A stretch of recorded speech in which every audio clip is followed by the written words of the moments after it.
Some of my favorite parts of balance changes are when they add brand new mechanics to a weapon or special. For example, Inkstorm allows you to heal just as fast as you would in Squid form if you're standing in it, and Wavebreaker got this mini point sensor thing that happens right when you deploy it. So it got me thinking. I wanted to come up with 10 new ideas for existing subs and specials, ways to add on to them and make them feel a little bit more fun. So I'm gonna get into it, subscribe if you enjoy, and let's get started.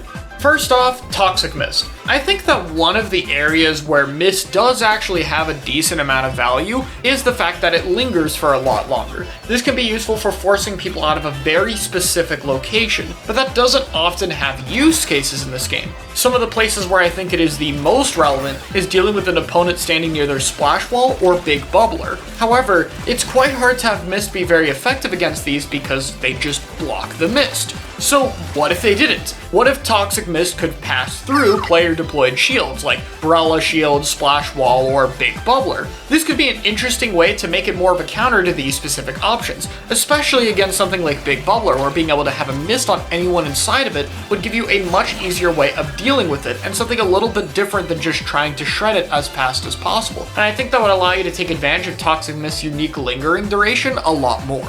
Number 2 is Booyah Bomb. I think that Booyah Bomb is already one of the coolest specials in the series. It's really amazing, but one feature it has that's kind of overlooked is booyahing for a teammate's Booyah Bomb. Currently, this gives you a little bit of special charge based on if you booyah'd first or not, but the numbers on these are tiny, so small that they barely even matter, or are even noticeable to the average player. Now, I'm not saying they should buff those up by any way, that would just be annoying, but what if booyahing for Booyah Bomb could give you a different set of buffs? My idea would be that since Booyah Bomb does reveal your location a little bit, it should give you a bit better trade-offs. What if it boosted your swim and run speed for a little bit, or gave you some intensify action? I think having Booyah Bomb give you a slight bit of gear buffs for a few seconds would be a cool way to incentivize booyahing for the special, and be a way you could benefit off of sharing your energy with the Booyah Bomb user, which should just be really fun. I think there's a lot of different things you could do for the effect of it, but I lean more heavily into mobility stuff than ink efficiency stuff that would probably just lead to extra spam. I guess it overlaps with Cooler a little bit technically, but like, come on, who cares? We got 19 specials in the game, it's fine.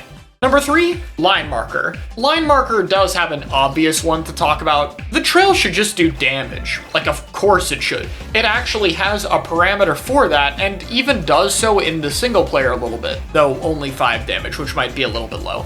However, this gets talked about a lot. So let me bring up a different issue. One that I've noticed a bit from using Dart a bit more on Rapid Pro Deco, which is that Dart doesn't pierce. Sometimes when I'm trying to throw Dart, one enemy can stand in front and block another, or maybe I have a really cool bounce that gets blocked by an enemy, or just in general, even if I get a direct hit on someone, I'd love to have the line out in order to try and mark more people with the sub-weapon. But anytime I hit someone, the entire trail itself gets completely cut off. So why not just let it pierce through players just like charger shots could? It's a very small change, but being able to multi-dart people would be really satisfying in its own right, let alone how much easier it would be for the trail to get value even if you hit someone. It just seems like a natural win for me. Obviously, you'd have to make it so the dart can't hit the same person multiple times, but I think that's easy enough to fix and it would be a cool change.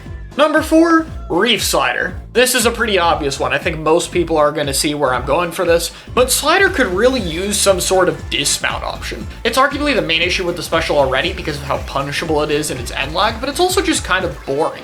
I think what you should be able to do is input any direction on the D-pad, and that would allow you to do a mini roll off of the slider. This could be similar to Drop Roller and could even give some of the same gear ability buffs if you wanted to, but the main point is you should roll off of the shark itself right before it explodes. That would be a really cool animation that fit with the special and make it a little bit easier for the user to do something afterward, which I think would be a lot more fun.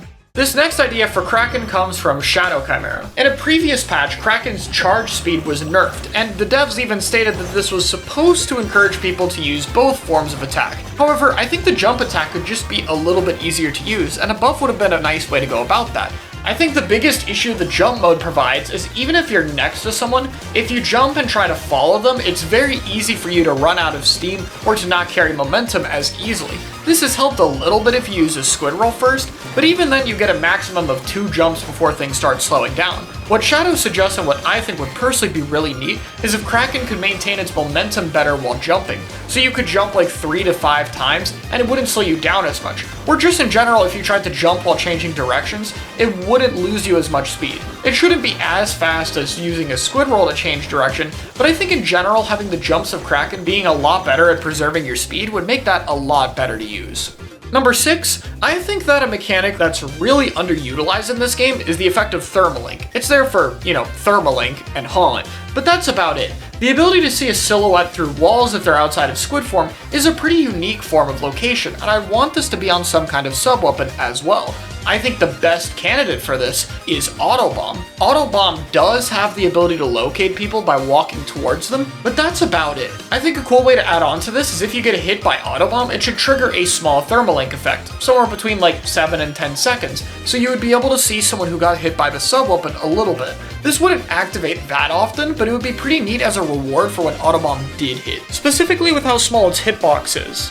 Number 7, Wavebreaker. This is a bit of a longer idea that reads, might be too niche and possibly unnecessary, but I think it'd be kinda cool if Wavebreaker could destroy ink mines with any of the waves that they pass over. I also like the idea of it clearing out something like bombs. I think that wouldn't be awkward to implement at all, honestly, and it would be pretty cool. The wait time between one wave and another wave hitting the same location is actually long enough that even Suction Bomb can blow up in between them, so giving it the ability to clear out those kind of subs would be really useful for it. And I don't think there's anything in the game that can actually try and scout out for ink mines. Wavebreaker would be the special that makes sense to do so, since scouting for things is what it's made to do. This would be a really cool way to add to the special and give it a bit better utility for holding down an area.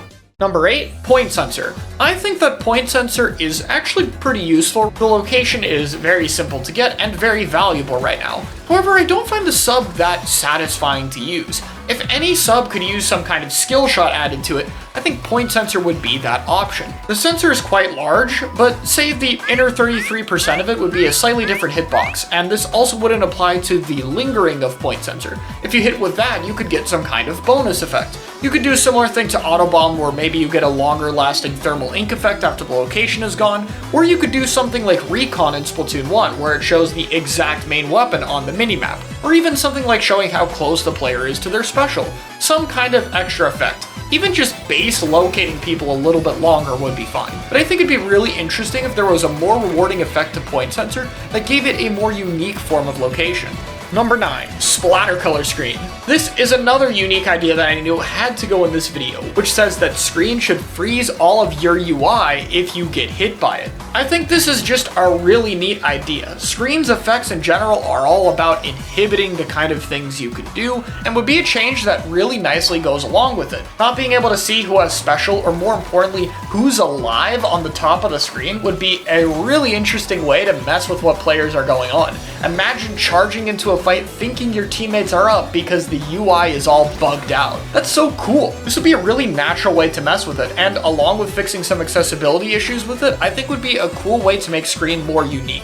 The sound is also an issue, and I think going well with the UI effect would be something like changing it to where instead of having this annoying sound play, it could distort the in-game music instead. If Splatoon music is going to play in the middle of matches with no setting to turn it off, might as well use that to play into the special's unique effect. I think those two changes combined would make it a way more interesting special idea. And finally is Sprinkler. This is an idea that I haven't said for quite a while, but I'd really like it if Sprinkler just showed a little message when it's destroyed.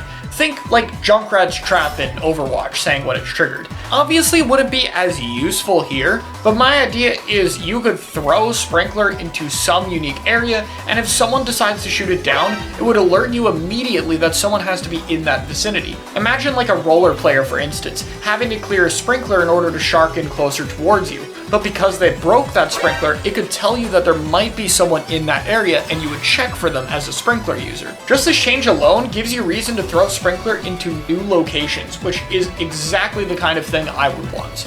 So those are mine and some of your guys' ideas for changes to subs and specials to add new mechanics to the game. It looks like there's a lot more depth that could be added with certain options. Let me know what ideas you have in the comments below, and I'll see you all next time.